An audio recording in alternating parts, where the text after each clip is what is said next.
Hello, hello, us again. And I mean us, her and me. Yeah. I love our episodes when we do it together. And I say that every time, and that's okay because they are my favorite and I'm not ashamed to admit it. Tell us how you really feel. I'm doing it. That's right. So you are at 6:33 Wake Up. And I am Kimberly, sharing the life and the message. And with I am Sharon. She forgot to introduce me last time. You knew who she was. Anyways, here we are doing another episode about sister support, soul sister support. And yes, that's the online support group that we do. You can check it out at 633-wakeup.com. But what is so exciting really is sister support. That's right. That's right. And I mean, I think I said on a previous episode that, we would love for you to join us as we sit around the table once a week and we just share and we encourage and we support each other. We have several ladies who have joined us and I think it's worth their while. They would all tell you that. But if you're not going to join us, join somebody. Absolutely. Because sisters Find a need sister. sisters. Women need women. And iron sharpens iron. That's the premise of what we do. And so I just want to get that in there. That's right. And if you're part of the group, it doesn't necessarily mean that you're put on the spot. No. Or that you have to speak up.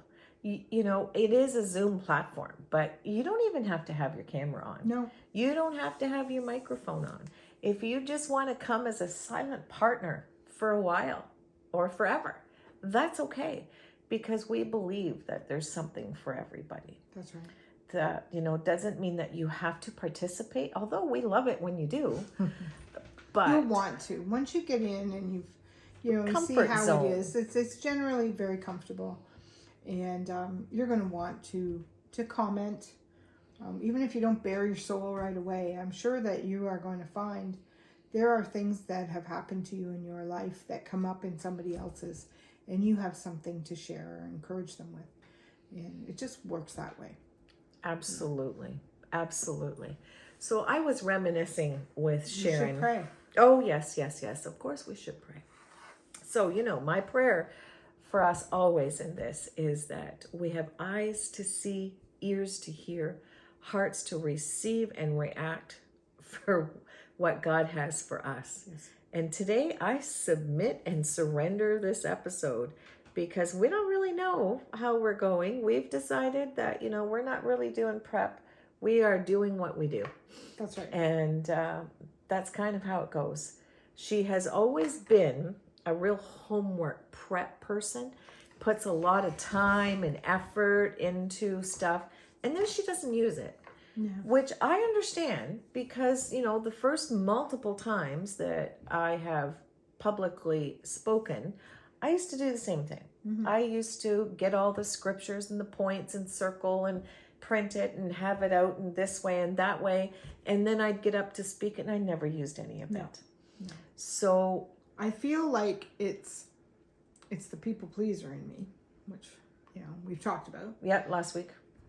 I don't want to get up and feel incompetent or like I don't want to sound like I don't know what I'm talking about. I do. And so I do all this research and I do, I make all these notes and I cannot tell you how many times, even if I get up and I start good and then I get off and I'm running along and then it's like, oh wait, I have notes. So then to try and focus, it looks worse than flying off the cuff. So I said to Kim this week, let's just not prep. You tell me what the topic is once we're talking, and I'll see what happens. So And Lord only knows what's going to come out of my mouth. Or mine. But no, seriously, we were reminiscing because a few years back, I was doing a podcast, and Sharon joined me on the podcast. We did a whole, I don't think they're available anymore because I quit paying for the platform. So I don't think you can find them anymore. They were on Apple Podcast and Podbean and Spotify and Amazon. And anyways, now I think they're all gone. Sad, but Yeah. But good stuff on there. But it was one of my favorite times is when we did the episodes together. And we did Romans 12 for weeks. Oh, yes, we did. We went through every verse. I actually learned so much. And just teaching it or talking about it. I loved it. And I really wish that we could do that again. But really, we live almost 2 hours away from each other. And I confess, I have not figured out how we can do this with me in my town and you in your town on Zoom or whatever. I know it's possible, but I really hate learning new things. Besides, it's an excuse for us to get together in person. Right? So we've been doing that so that we can record these episodes. However, I will confess that I really wish, pray that we could go back to studying the word on YouTube as we did that Romans 12. That she had her Bible, which sounded like a Bible according to Sharon. Yeah. And I New had King James. It's not like old words, but it still sounds like a Bible. And I used the Message Bible. And we went kind of like, well, Message Bible, paragraph by a couple verses. And we talked about what that meant on every episode. And it was so informative for us and for our listeners. And I would love to go back to that. However, she has her own business and she's very busy and she lives too far away and I am very busy and blah, blah, blah. Yeah. But anyways, you should say, Excuses. you should put in the comments if you think we should do that. Ha ha. Okay, well, we'll see. Yeah, we'll see. God leads us. But here is what I was reminiscing about besides doing Romans 12. The episode on the podcast that had the most hits, downloads, listening, I don't know, whatever you want to call it, was titled, Is Your Heart a Hypocrite? And Sharon doesn't even remember what we talked about. I have no idea. Where that came from, and I'm sure we could find a recording to check it out. But it's like these videos that we're doing now, Kim. Once we record, I couldn't tell you what I said. I don't know what we said, so I mean that was 2 years ago or so. yeah, it was I more have than no that. clue even what the points were. Is your heart a hypocrite? Well, here's part of why my reminiscing is happening. So I'm going to start with a little bit from maybe the faith perspective, from my perspective of what's going on in my own life right now. Okay. Because I am much better than I used to be. The story I tell myself is much different than the story I used to tell myself. And the filter on my mouth became the love of God. Right? You don't say a lot of stuff because it's not really full of God love. Do you know what I'm talking about? That's why he created a filter between here and here. Right? My dad used to say, put your brain in gear before you put your mouth in motion. Right? And I think that's Sometimes definitely a godly statement. Sometimes I have to spit my toes out so I can talk clearly. Yeah. I know. But so in my personal life, sometimes we're squeezed in life. And I heard a preacher just say yesterday that, when we are squeezed, when we are under pressure, Jesus should come out. You should never, if you squeeze an orange, do you expect to get ketchup? No. You expect to get orange juice.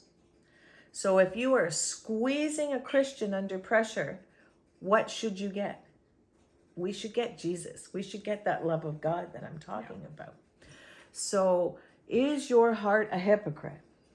I, in my own life, gone under just slight amount of pressure and frustration, and outwardly it looks like nothing has changed. You could be in my home, you could be in my bank account, you could be in my church, you could be wherever I am, and it doesn't look out here like anything's changed a whole lot. Kimberly's still the same. Kimberly's still doing the work. Kimberly's still paying the bills. Kimberly's still taking care of grandma, or, my mother and my granddaughter who lives with us, and serving my husband and doing the laundry. Kimberly's still doing the life. But on the inside, I am fighting thoughts or emotions that want to, open, honest, transparent, and vulnerable. When on the inside of me, I really want to tell the person off or slap them upside the head. And yet out of my mouth is like, I'll do that as soon as I can. Okay. So you think that's hypocritical? That is what I'm dealing with, and what I'm questioning is your heart a hypocrite? Or, that's what I think of, because what are my true emotions in minutes or moments are not what I am behaving like. Now, lots of times I think that's fantastic. I'm practicing self-control and I'm building that muscle and I'm building love. But I think not in all of those things, but sometimes if we dig deeper into the motive or the root of, is it self-control or is it people-pleasing? Is it self-control or is it people-pleasing, or is it the love of God? Mm-hmm. Right? Like I just heard a story today, because I said, I live almost 2 hours away from Sharon, so I listened to some stuff while I'm driving, and I heard this testimony of this woman had been praying for her husband for 13 years for his salvation, and she gave up and left him and was going to give up on it. And God said to her, but you've been praying out of your pain, not out of my love. She believed that if her husband got saved, her life would be better. She didn't pray for the love of God and the fear of him going to hell. So those are the things I ask myself about, am I hypocritical? What's really in my heart? Is my motive the love of God? So what you're talking about, because when you think about hypocrites in the church, this isn't what you're talking about. Because I think most of us have a different idea. It's people who act one way in church and another way outside of church. Right? I'm talking about your heart. You're talking about, are this you hypocritical? This is the inside and this is the outside. Are you being a hypocrite in front of God? Yeah. No. Well, he sees my heart. He sees your heart, but are you admitting what your heart is to him? Like, yes, he sees our heart and everything. But until we go to him in honesty and humility and say, this is my heart, right? Are we not being hypocritical to God? Yeah, sometimes we just don't know why our outward actions are different from our inward feelings. And that, I think, is a form of hypocrisy. I think that, and this might just be my own excuse, so you can have your theory, but I often use that fake it till you make it thing. I just went through a really difficult part of my life. And I had a lot of struggle, and I had a lot of, I don't even know how to say it, but I felt that I had to fake it till I made it, or I wouldn't have made it. And what you're saying about what's your motive, right? In not saying everything you want to say, or reacting the way you want to react. That speaks to me about what I've just been going through. And sometimes I think my motive in pretending everything was good, or keeping my calm when I wanted to blow my top, I think my motive was to not lose it. And so it was an attempt to have self-control. And I'm not sure that God sees that as hypocrisy to him or Right. to anybody else. Right. Right? I think that's what he wants us to do, because it's like, if I blow my stack right now, because that's what I want to do, how is that loving the people in my family? It's not. It's not. And so I put on a nice face, and I guess I played the hypocrite in a way, but it was to protect my family from my real emotions, which I didn't think could be loving right now. But then I think in that case, I would have been hypocritical to God to just pretend to God like I was okay. What And about the church? I What did. if we pretend to the church we're okay? Remember that scripture in James where it says that we are healed when we confess our faults to one another. Yeah. I think we are supposed to share with the people in our church. That being said, I would say I'm not sure we need to share with Everybody in our church. right? And I've talked before about how you have to have your team around you.